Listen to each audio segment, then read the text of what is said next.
Hey guys, today we're taking a look at a John Deere Z655 zero-turn lawnmower. This machine is a 2012 model. It was just serviced. Whenever this machine came in, we had a couple of leaks.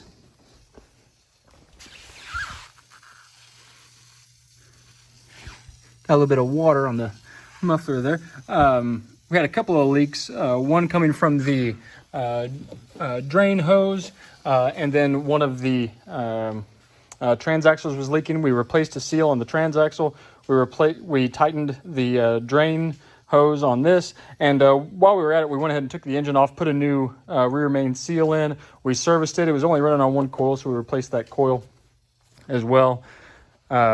Got this machine cleaned up. It's got a heavy-duty 54-inch deck. It's not commercial grade, but it is a well-built deck. This machine starts right up. It runs as it should, operates as it should, mows as it should.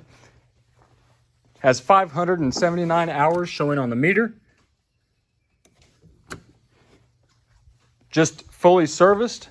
If you're interested in this machine, if you'd like to take it for a test spin, feel free to reach out to us. You can call or text us at 660-888-7288. Or you can email us. All of our contact details are in the information below. Hey, thanks for watching.